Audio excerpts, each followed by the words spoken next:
All right. Well, Danny, welcome to That Fitness Couple. We are pumped to have you here today. Thanks so much. I'm excited to be here. Well, I just want to start off by saying I want to just set the tone.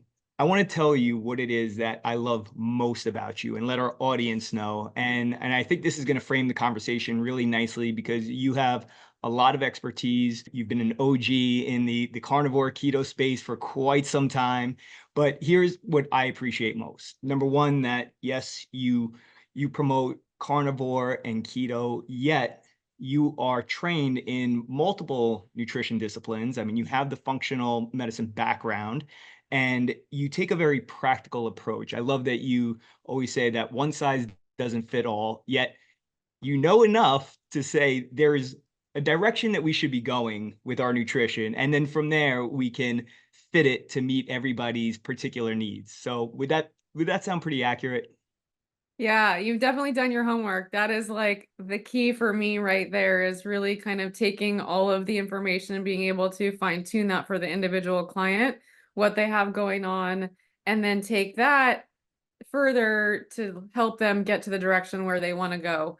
And I think the importance is looking at where they want to go, not where I think they should go. And that's really, just looking at the client where they are and where they've been and just using all of that for their benefit. Well, that being said, before we talk about where you take clients, can Sure. you talk to us a little bit more about where you've taken yourself? I mean, a little more about your journey, your background. Yeah, absolutely. So I was about 65 pounds overweight on a fat-free diet.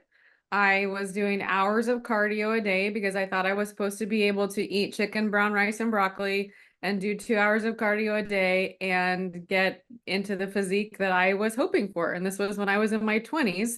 I also had tons of hormone and digestive issues, and I couldn't figure out why restricting calories, trying to eat 1,200 calories, counting points, counting pretty much everything that you could count just didn't work. So I was frustrated. I was really just, that sent me on a path looking for something different. I stumbled on, I guess you could say, low carb keto way of eating, but it was, people think that it's not mainstream now. It was really not mainstream back in 2007. There were no Facebook groups, there were no communities, there was nothing. Obviously, there was, a little bit of back end research on the keto side of things, but one of or a couple of my biggest struggles were food cravings and energy. So, I was always craving fatty foods. And of course, I always like to say, like, there was no shortage of ice cream in my body, but that was what I craved because I didn't know otherwise. But, then I learned that steak and, dairy products that have, dairy has worked for me kind of on and off over the years. So transitioning into eating all the foods that I was staying away from started to like, I felt better and I felt more energy and the cravings got less. And, so I just sort of continued on that, on that path. When you say you discovered steak and all of that, how then in 2007 did you discover that? Like I craved it and I just said, you know what, I'm just going to eat it.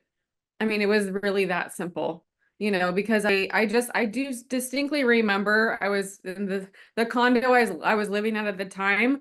I was just like a moment where I was like, I'm craving steak and cheese, so I'm just gonna eat steak and cheese.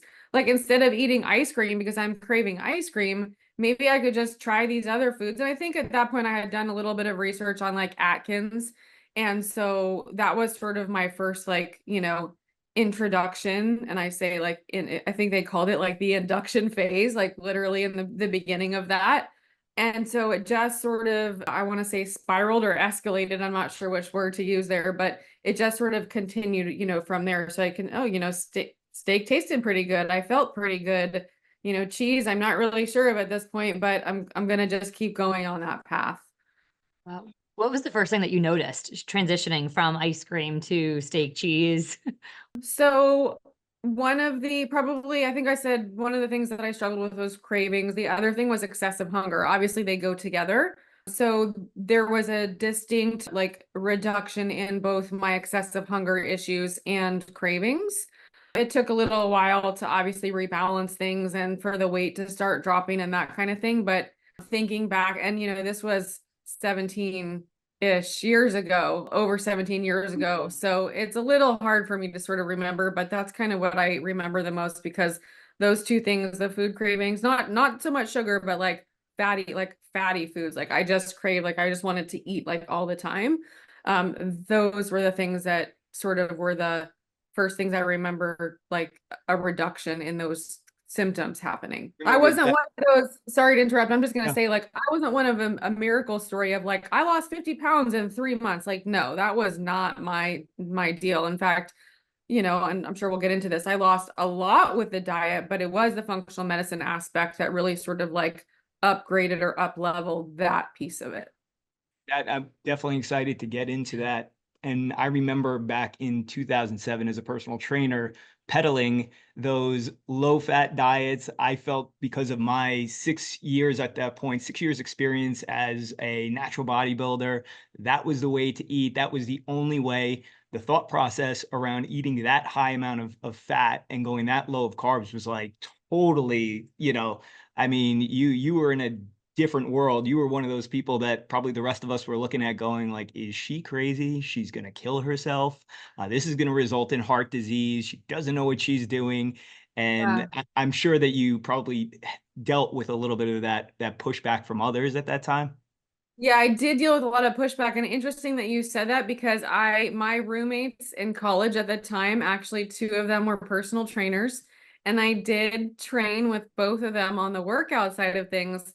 And you know, they were great. I have to say, like, they were really, really great trainers, but the diet piece, it just didn't work. Like they were the, chicken, brown rice, and broccoli, as I'm sure like that's what they knew at the time. That's what everyone knew at that point. But yeah, there was definitely pushback from, friends and of course family and, going through all of that. And, sometimes I would talk about how I was eating and other times I would just not want to talk about it and, for obvious reasons. So Did eventually people come on board with you? Because I know this is always interesting when we talk about nutrition and we're making these changes, we're feeling better in our body, we're looking better even to those around us. And yet there's still that resistance. And I Mm. just think about, even our own families. At first, when we went carnivore, again, the typical thought process around that, like, you guys better be careful. I'm not sure you know what you're doing. I mean, no, we don't study this at all. We don't pay attention. We just throw caution to the wind, right? But eventually over time, with us doing it and no bad things happening. In fact, only improvements having taken place. People slowly start to come on board. And now we've seen most of our family transition to a mostly meat based approach to their nutrition, which has been outstanding. But I'm just curious about those around you. Did they eventually come on board with you? yeah, so my family is small, and so I kind of have a half and half. Like part of the family, yes, on board with me, seeing what I'm doing, accepting it, not so much making changes right away, but then making changes. And then I have another sort of side of the family that still thinks I'm crazy, still doesn't understand why I say I have a non-celiac gluten sensitivity because neither of my parents had that happen. So of course, there's no way I could have that happen. And, just like a lot of there is a little more acceptance now, but especially over like the last 10 years, like with visits and stuff, it was very challenging. Like, and I tried to sort of navigate, restaurants and family times and things like that. Like, we'll just say like as quiet as possible without like making a big stink about what I needed to order or what restaurants had or, gatherings or whatnot. So yeah, it definitely was a challenge, over the years for sure. What did you study in college? Psychology. Amazing. No, I love that. So many commonalities. So after the energy started to come up and we noticed that, some of these food cravings were not happening anymore, what then was the next thing that either you noticed that kept you going down this path? I think it was, I mean, I'll be vain, like I was in my 20s. It was really the desire to look differently. Like I felt like I worked out hard. Like working out hard has never been like I had to make myself do it. It was almost to a fault. 3-hour spin classes on the weekends because that's what I thought was going to get me there. And I loved it. Like it was fun. There was social, there was camaraderie. I loved, I was friends with the teachers that I worked out with, like all that kind of stuff. So I would say, like, if I'm being real, I was in my 20s. Number one, it was the physique side of it. Like I wanted to look a certain way, but I didn't I didn't look that way at that point in time. And I thought, like, I'm in my 20s now. How am I gonna like get to my 40s if I feel like this? And that's when I say feel like this, that's where all of the like hormonal issues and feeling crazy 2 weeks out of the month. I mostly had, I'll say fairly regular cycles. There was a point on and kind of on and off. They were a little irregular, but like more, it was more about the symptoms, the irritability, the moodiness, the food cravings would come back with my cycle, the not feeling like myself every month, and not like having it not be super easy for me to just drop the weight and, build muscle and like, look a certain way, all of that. So that's kind of what kept me, like I said, I had some initial weight loss, but that's kind of what kept me going into, okay, what's with all of these symptoms? The whole find the root cause functional medicine side of things like really resonated with me. And, I had studied some nutrition, some holistic nutrition, had gotten laid off around the time that this happened. And I had just recently met my husband. I was, we were dating at the time. And after I got laid off, he was like, well, congratulations. You just earned yourself all the time in the world to do everything you wanted to do. And I was Great like, supportive guy. Love it. what? I Yeah, said, what like a what? great supportive guy. Yes, yes. And I was, to him, I was like, what did you just say? And try to make a long story short, that's when I kind of went into like actually thinking to myself, okay, well, if I was struggling with these things, I can't be the only woman out there who was trying to diet and not getting anywhere, having all these hormone issues, and the doctor saying, oh yeah, your blood work is normal, then why do I still feel like crap? And all of that kind of stuff. So that's what sort of sent me into, and then it was the vain side, like the physique side of, I want to look a certain way. And so that's kind of what got me into the functional medicine side of things, and combining that with we'll just call it holistic nutrition or alternative nutrition, low carb, keto, kind of wanting to implement that and continue doing all of that. So interesting because, when we also went down this path, we were in our 20s. I mean, I was crossing over into my 30s, and what happened is we too were on the bodybuilding side of things, and a lot of it was about vanity. And if I'm being frank, it still is about vanity for me. I'm closer to 50 than I am 40, so I still want to look as good as I could possibly look. But what was interesting is that even during those times in which we looked our very best, we never felt well. And it wasn't until we actually worked with a functional practitioner that we started to notice changes in our bodies. And I believe it was him who actually first introduced us to keto. It was. He secretly called me because Mike was having these headaches and all this stuff going on. And he was like, have you considered this? And I was like, Mike would never go for that. Like, we've been so low fat through bodybuilding and training. I mean, lost my period, like that type of low fat. And he's like, I just really think it would work. And at that point, again, you're an outlier. So I'm like, Right. he's never going to go for it. And it was me that started putting butter in my coffee, the bulletproof coffee, the cream cheese pancakes. And he totally made fun of that. I was like, are you going to have bacon on top of your bacon on top of your bacon burger? But it Yes, felt good. And at that point, we had just had our second child. So I was nursing him and eating like 2,200 calories a day. But like, I felt phenomenal. I mean, my hair was great, my nails are great, all the things. So he came on board. And what I want to ask though about that functional medicine interest, is that something that was unique to you, or was your family more of like a natural, crunchy type of family? Not at all. It was definitely unique to me. And there was no crunchiness in my background. I mean, my grandparents till the end, all about regular Western medicine. My grandmother had Alzheimer's. And then one side of my family is still on the Western side with all the things, and then the other side has sort of the side that transitioned into the low carb keto, definitely is on the more natural side of things.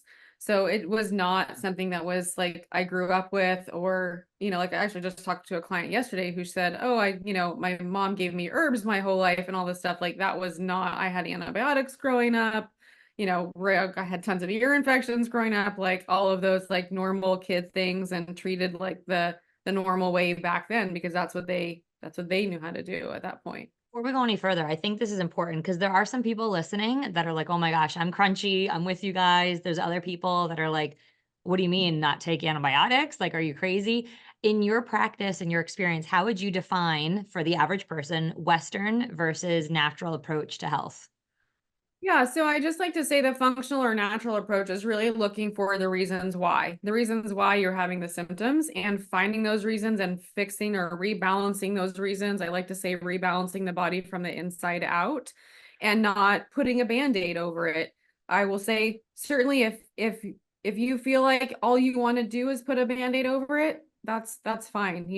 Go with that if that's what is, morally feels right for you. But overall, it's the difference between putting a band-aid on it and really fixing the actual cause of the symptom. So the symptom goes away and you're not just putting a band-aid on it, you juggle the symptoms. One thing goes away, something else pops up, something else goes away, another thing comes out, that kind of thing. You did mention too that it was really when you got into the functional medicine that you started to notice the major changes taking place, that it wasn't all keto or carnivore. I mean, some of that came later on. So what specifically around the functional medicine were you doing, and what were the things that you were noticing? Yeah, so I think it's important, and I'd like to be upfront about this because I do like to tell people, for me, it wasn't keto harder or carnivore harder. It was like I had to add things to help all the things get better. So it was really like looking at hormone testing and looking at gut issues and figuring out why I was having all kinds of symptoms. Let's just talk about all the things: bloating, constipation. I had a lot of sinus issues. I had a lot of skin and scalp issues. So all of that is like liver, gut, hormones, and it's all connected. So what was the pathway through? Was it supplementation predominantly? Because I know that's what it was for Yes. us when we So, began. yeah, combining like supplement protocols and then of course with the diet aspect. So I really view foundation diet and food as the foundation for everything that we do. If food isn't right, nothing can be right. No one can take a supplement protocol that's, I don't care how perfect it is for what their lab results say. If their food isn't right, that supplement protocol isn't going to work. So I don't buy into like, oh yeah, take these supplements and you'll just get better. No, you have to do the work on the food, the lifestyle, like all the cliche kind of stuff. And then, the protocols then work. There should be, a start and an end date. There shouldn't be like, oh, just take all these long list of things and you're just going to be on them forever. No, that's not, it was very, I will say regimented. I did my own testing, yes, supplement protocols. I started bone broth fasting like in 2012. So various aspects of like metabolic reset, for gut stuff going on. So that, yeah, I started doing that really early on. So supplements are the bridge, right? I mean, a lot of us, because of where we currently are at, we're looking to get to the other side, but we're standing over here, and supplements are oftentimes that bridge that could help us get over to the other side. And then once they're there, we could continue to walk the path without them. Yeah, I love that. I love calling it the bridge. I also like to say when the body's confused, the supplements help to direct the body on where to go. Right now, when the symptoms are happening and someone's like in the thick of the symptoms, their body is confused. The body doesn't know what to do. They've probably, they know the body doesn't know because they've tried carnivore, keto, low carb, and they've probably tried to do all the diets even harder than what the general recommendations are. They haven't gotten anywhere. So I like to say, like, the supplements help direct the body. They help to sort of say, yeah, go this way instead of this way. And so yes, that is the bridge, so to speak, that is used.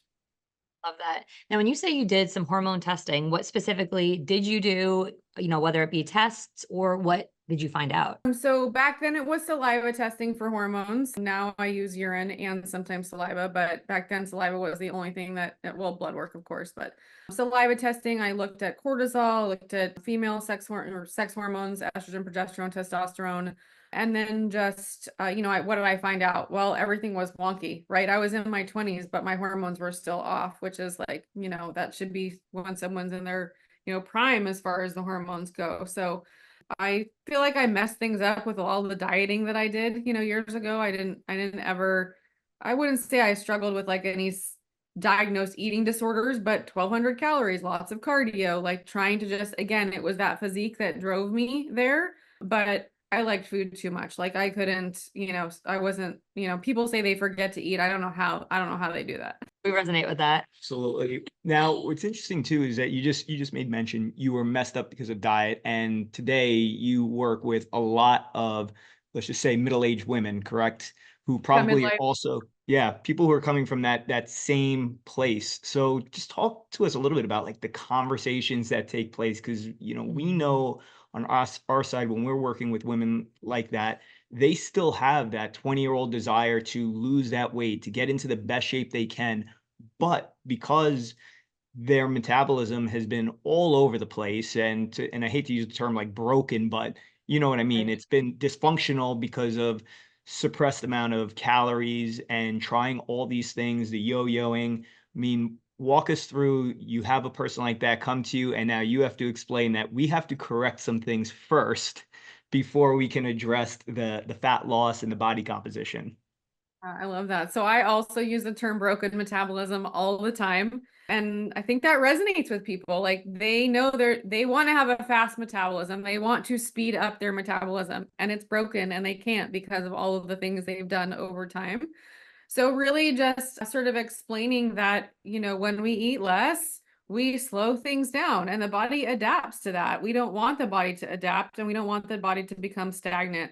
And so that process, for many clients I'm sure you guys do with your clients, from very familiar with reverse dieting, where we slowly add more food back so your body feels safe enough to say, oh, you're going to feed me. You're going to feed me consistently. Now I understand what I'm supposed to do. And then when the client starts to then do their resistance training, lift weights, all the things that they need to do in order to build muscle, to change their body composition, to get into the best shape of their life, regardless of what age they are.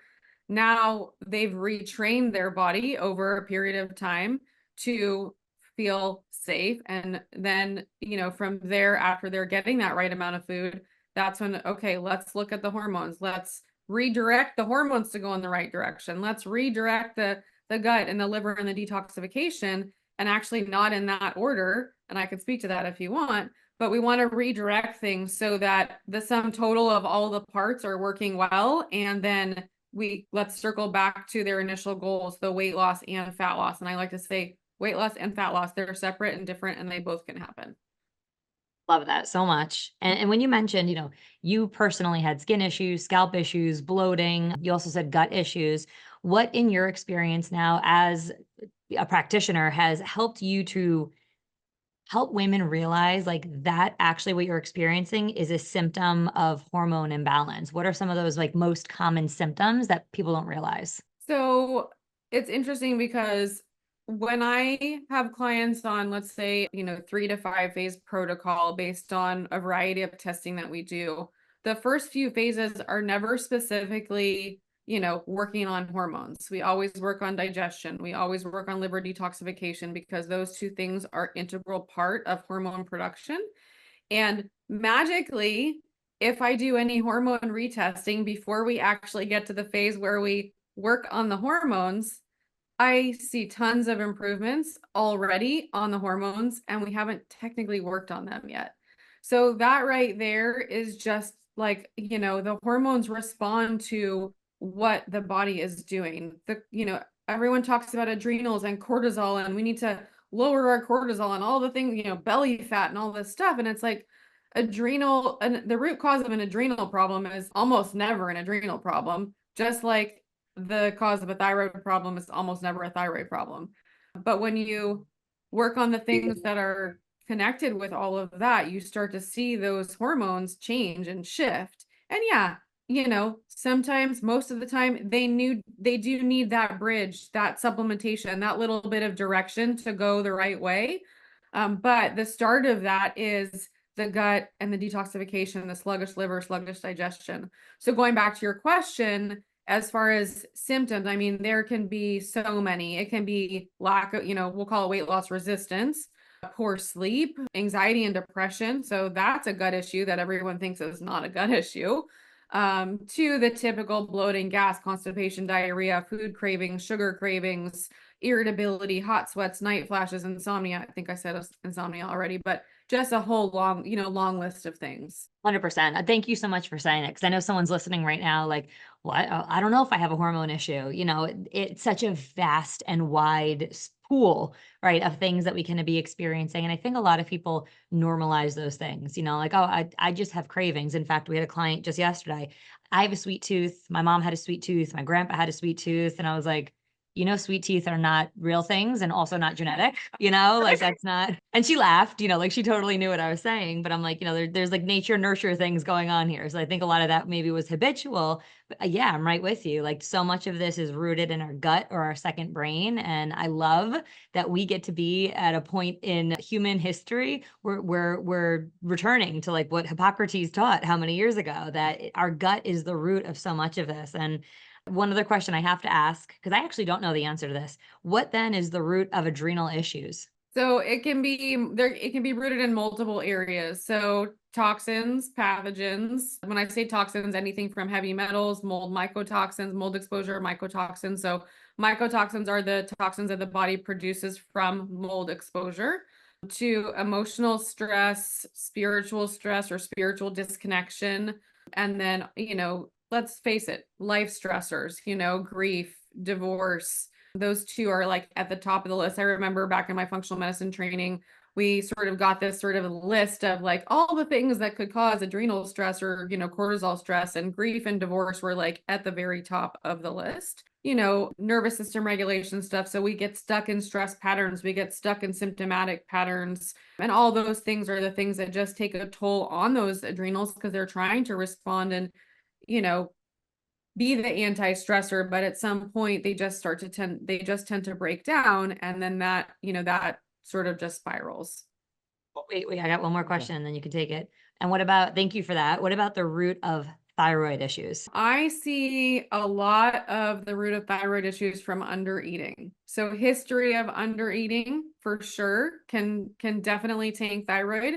History of immune stress from being, exposure to toxins, to, dare I say, vaccinations, any type of immune stressor, that can set off the thyroid, can set off the autoimmune symptoms, and it's sort of a downhill spiral from there. So, with these big sort of categories of things, what responds in the body is like, what is the weakest link? So a lot of times, and it is common, that it is thyroid, and thyroid and adrenals are connected, and you just have like some domino effects from there. And then last question on thyroid, and then Mike, you can ask all your questions. Do you notice a correlation between people who've had their tonsils removed and people who end up with thyroid conditions? I have not seen the correlation with that. Okay. I've always been curious about that. I remember we had one functional doctor talk about that a bit, and I was like, oh, it's interesting thinking about the tonsils literally as the gateway, right, in your throat that would protect. So thank you so much for sharing that. I know someone is like, oh my gosh, like that makes so much sense for what I'm going through right now, and really valuable information. All of this really speaks to, though, I think the connectiveness of Yes. everything. I mean, it like you just pointed out, you receive that list of things that, can cause these issues, and it's pretty much everything. And, once we start addressing one thing, then hopefully it allows us to open up to address another thing and another thing. And then eventually, like, we start to rid ourselves of some of these symptoms, versus, again, the Western medicine approach, which is, oh, you have that symptom, take this. Have that symptom, take that. And that's what I love about this. Oh, I was just going to interject for a second. My Yeah. favorite is the IBS. I always tell clients, so IBS is their diagnosis for, we don't want to figure out what's really going on. We're just going to stop at, you have whatever digestive symptoms, and you have this sort of, 20,000 foot view thing, IBS. Okay, well, what's causing the IBS? So, yeah. Which nobody asks, by the way, because I was diagnosed with IBS, and it was, here's this medication that I was on for, I think, about a year, and then got a call from the doctor's office that the medication had been recalled for creating heart attacks in people. And Oh I my was like, gosh. I'm sorry, what? But, it was just like, you have IBS. And then you leave the doctor's office and you're like, oh my gosh, I have IBS. And I think for a lot of people, like that then becomes identity. Like, I have IBS, or I have type 2 diabetes, and there's nothing I can do about it. But for me, it really was being a bit more crunchy. I had a grandma and really my mom too, my dad. They were like a little bit, you know, we're way more crunchy now and that's rubbed off on them. But meeting Mike and changing my diet, I'm like, wait a second, my IBS is going away. This is so weird, you know, which led me down a whole path too. But I completely agree. I think fibromyalgia is another diagnosis of like, we don't know exactly. So we're just going to give this umbrella diagnosis and we're not going to figure out what it is and we'll medicate you. Yeah, and there's a couple things that I can add. So on the fibromyalgia thing, I mean, that definitely immune stress, toxin stress. I see a lot of like toxin stress that is actually the contributing factor to the fibro. So there's that. And then, you know, just overall, going back to what you said with the diagnosis, and this goes for any diagnosis, is like once someone starts identifying with that, and that's like who they become, they're, and this is so woo-woo, but I'm going to say it anyways, like your body, our bodies hear everything our mind says. So I speak a lot in my group programs, my weight loss group programs, and then my one-on-one about like changing our story. Stop telling your I can't lose weight, weight loss story over and over and over again. Because the more you tell it, the more your body hears it. And the more it hears it, the more it's going to be like, wrong answer, weight loss resistance, like all of the flags are up.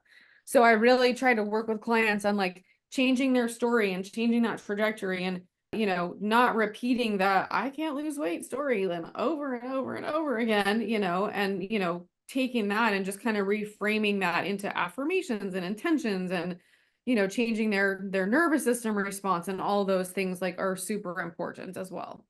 I'm going to say right here today that that actually is no longer woo woo. That's going to be fact. And anyone that doesn't see that as fact, they are just woo woo. Like Yeah. they're just out there, right? Yeah, I I love mean, because when you're speaking to that, what you're doing is you're giving power to your circumstances Yeah. instead of showing power over your circumstances. And I remember getting a training way back where we were encouraged to stand over your problems. You Mm. know, we're always looking up at our problems and all the things that are coming down on us.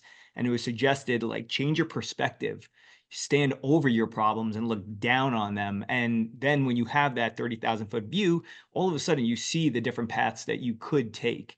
And it's amazing because so many times people just fail to ask themselves a question like, okay, what could I do different? You know, what could I try that I haven't tried? And yet they don't do that. They just give more and more power to the circumstance. I It's love true. that. That's super powerful.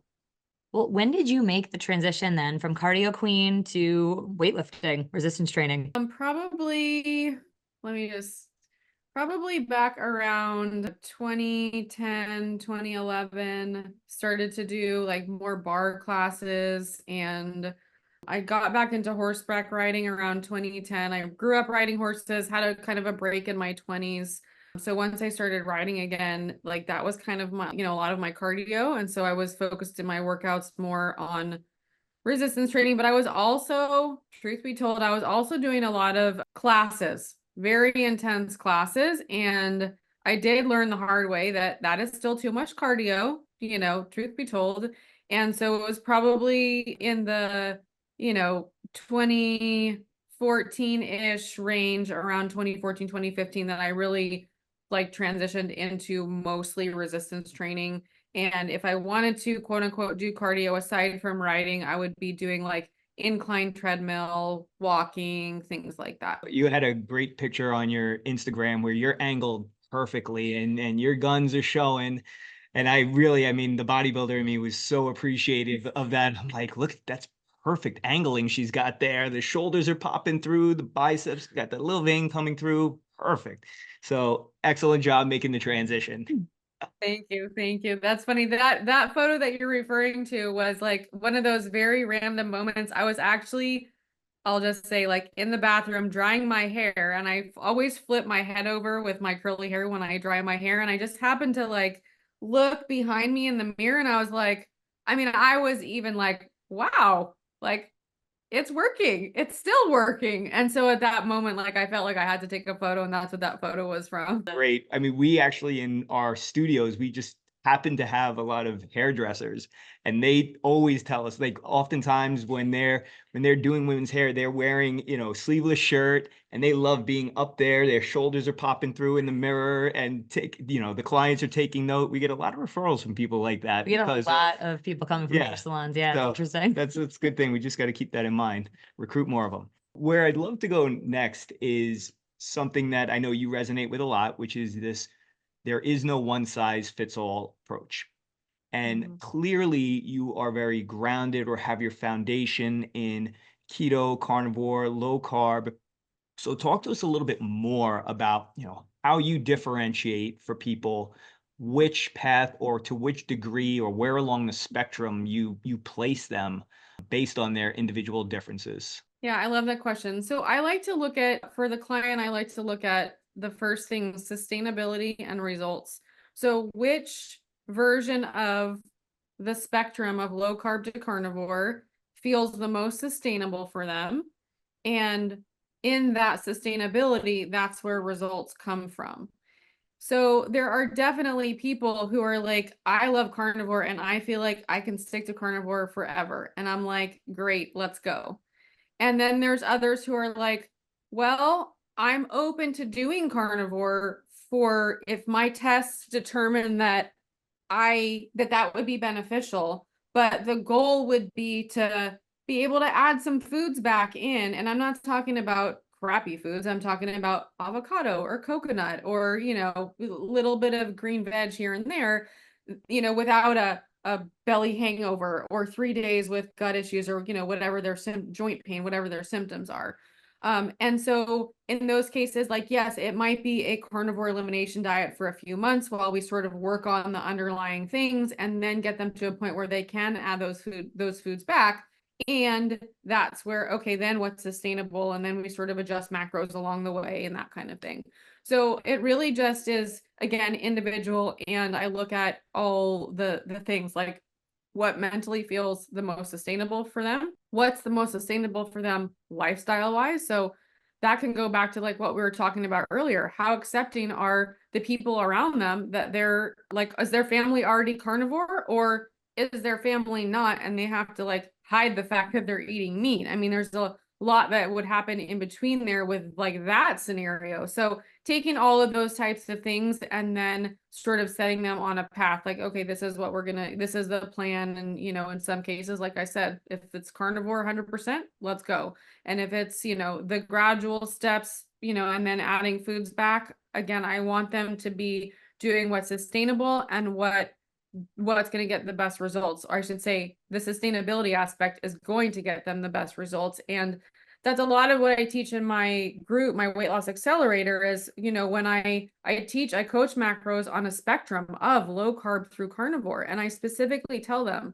do not choose carnivore if you feel like it's not sustainable for your lifestyle. And just because you think that's how you're going to lose the weight, like I can help you lose weight in any area of the spectrum. And so that like frees up a lot of their mindset of thinking that they have to just continue doing this harder and harder to get the weight loss results. No, how we do low carb, how we do keto, how we do carnivore, those are the things that get the results in the long term. And That's great. And what I'm curious to find out from you is on that low carb end of the spectrum, is there a threshold that you, though, more or less try to hold everybody to? Yeah. So I would say the 50 to 60 grams of carbs is really where I like we'll call it highest amount to be.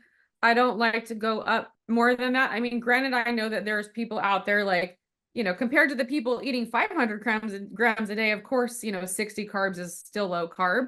But I just find that you start to lose the real benefit of higher fat, lower carb at about that 50 to 60 gram mark. So, for me, that's those ladies, like that's kind of the cap that I like to keep them is like at that 50 to 60 mark. I just want to say we could coach in each other's program and it would probably be the same thing. I love this so much. It's so interesting. I was just saying to Mike, we got back from being away and did a quick food shop and loaded up the fridge with all the things that probably we eat similarly. We just got a cow delivered. So we loaded up the deep freezer in the basement. And the craziest thing was I for the first time, I went into our cupboard. So in our kitchen, we have lots of cabinets, but like one is for food. And we don't even go in it anymore. Like, what do you even eat out of there? And I think about back to bodybuilding days when it was like rice cakes and matzo bread and like all the things, rice, the rice and the broccoli and all the things we used to eat. And I'm like, this is such a different lifestyle. And it's one that I love so much because the food is always fresh. The food is not sitting in like the back of your fridge, like a rotten bag of green beans that you end up, throwing away and they smell so bad. But it's like the craziest thing. Like we don't eat out of the cupboard. We literally only eat out of our fridge and freezer. And when you think about that, it's living food with lots of nutrients. That's probably what we should all be eating, right? Yeah. I mean, and I even tell like even the 50 to 60 gram carb ladies, like I still want them choosing fresh foods. I think that there is some people that are going to tolerate nuts. Those are going to have some carbs. I'm okay with those foods if they're tolerated. And kind of just looking at that individual person. And on that sort of 50 to 60 gram of carb, I just want to just mention a little side note to that, because there's a lot around like cycling, adding more carbs for hormone balance. And I do a lot of cycling different variables with clients for hormones throughout their cycle. And carbs are not something that I believe have to be cycled for hormones. I think that you can really work with the protein and fat side of things and then other factors as well, and not have to add, 150 grams of sweet potatoes to have a balanced cycle throughout the month.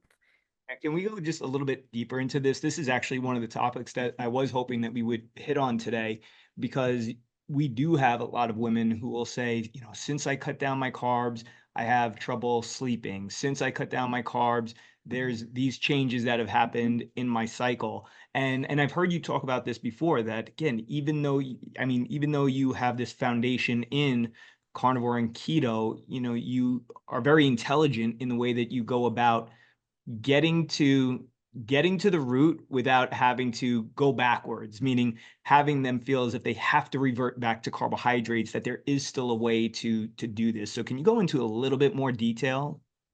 Yeah, I find that first and foremost, cycling things like how much they're eating overall can be helpful. So bumping up the overall energy or calories.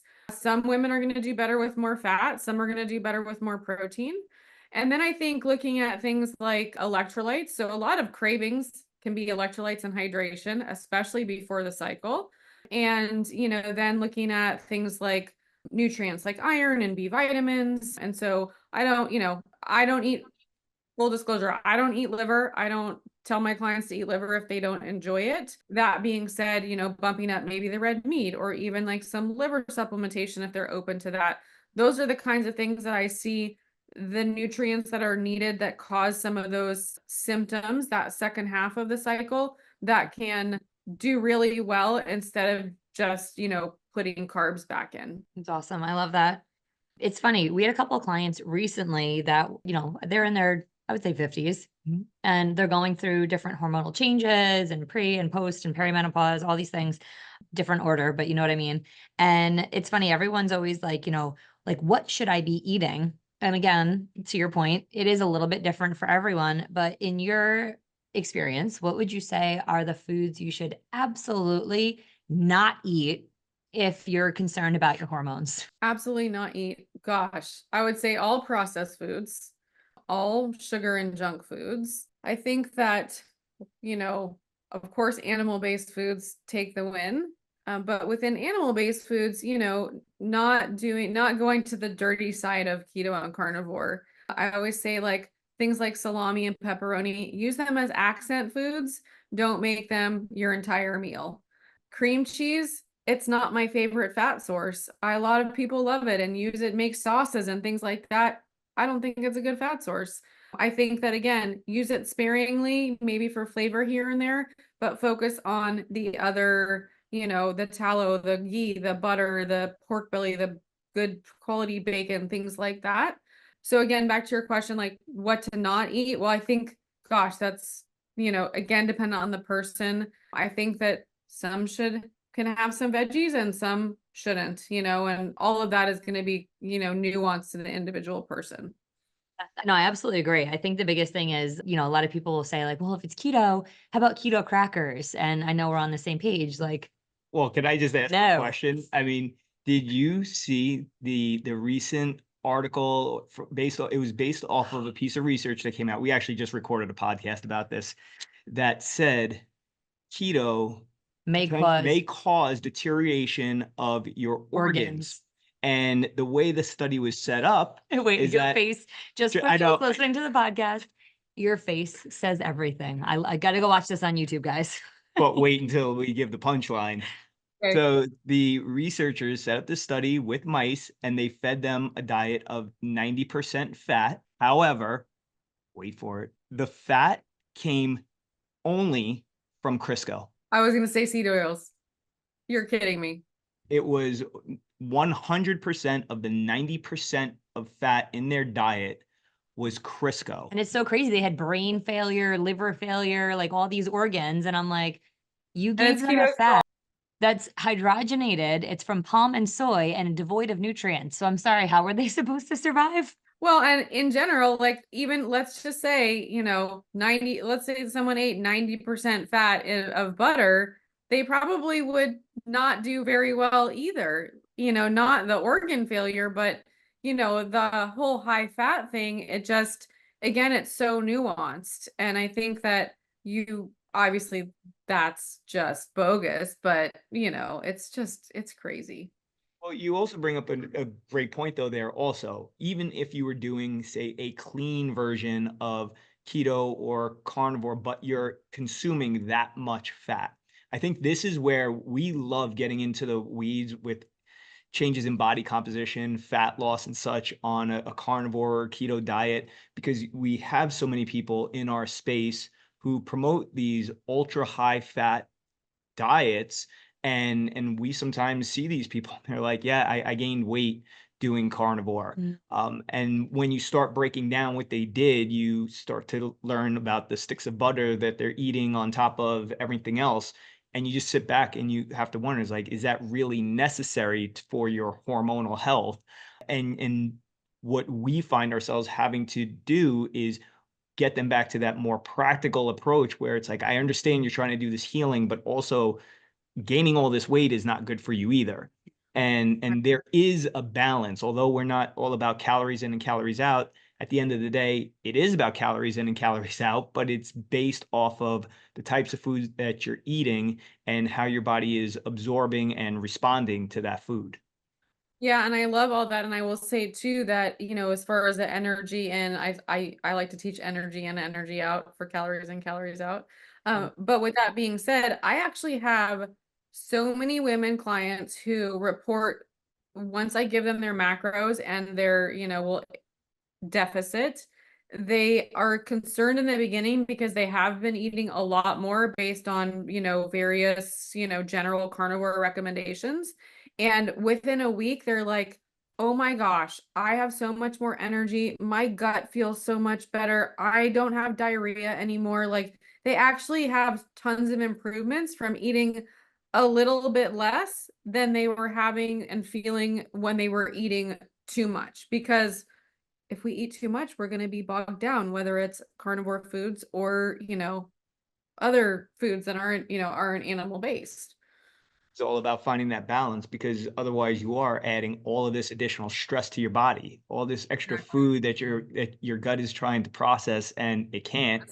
And there's just not enough hours in the day for you to use up that energy. So, and I love that distinction too between, because we also don't ever really talk about calories in, calories out, but that distinction that it is energy. And that's also why it's important, right, to consume enough energy. Yeah.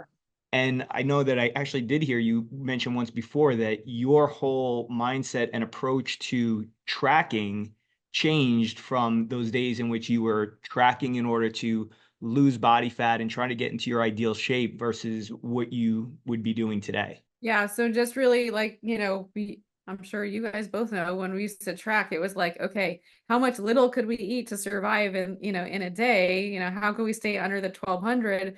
And then when I, shifted into realizing that I needed like 1800 calories to change body composition and actually lose weight and lose fat, that, okay, let's shift my mindset to, okay, I want to track so I know that I'm getting enough and I'm feeding and nourishing the way that I need to be instead of trying to eat as little as possible. Yeah, Yeah. that's so good. And it's so important too, because, we talked earlier too about there's challenges that always come up with a lot of women, particularly when we're encouraging them to eat more in order to lose more body fat. And that's a hard connection for a lot of people to make because of where they've been before. And It's also the world we've grown up in. I mean, yeah, every issue of Red Book and Cosmopolitan, and I mean, look at the movie stars of the 90s that we grew up with. I mean, Paris Hilton weighed 80 pounds, and Nicole Richie was like 75 right next to her soaking wet, and that was beautiful. Then we had Tyra Banks, America's Next Top Model. So we're coming out of that, like skinny means healthy. Like, no, it doesn't. Those people felt like garbage. None of them look like that today. Like, healthy has a whole new meaning. And I love the work that you're doing because it actually makes people feel good. So your weight loss accelerator, I want you to talk about your programs and what it is that you do. That sounds like an amazing place for people to go. My final question is, what are some of the first things that women report experiencing as you're helping to correct their hormones? So I think energy for sure, sleep, balance mood throughout the day. Sometimes weight, sometimes not, but I would say, the energy, the mood, and the just overall balance throughout the day without the energy crashes are very much, top symptoms that they start to notice for sure. Amazing. and I know this is going to be kind of an open-ended question, but what about timeline? I mean, obviously people come Mm. from different places and different backgrounds, but what do you see as being realistic for most people in terms of trying to make this type of turnaround and start really heading down the path that they want to be down? I think after, initially working with someone for, I would say 2 to 3 months, they should start to see some changes and feel some changes. And if they don't at that point, maybe there's some further detective work, i.e., more functional testing that we have to do because maybe we didn't find everything and we're not sort of covering our bases in that initial part of the protocol. That being said, there are definitely clients who, take longer, 3 months, 4 months, 6 months before things start to shift.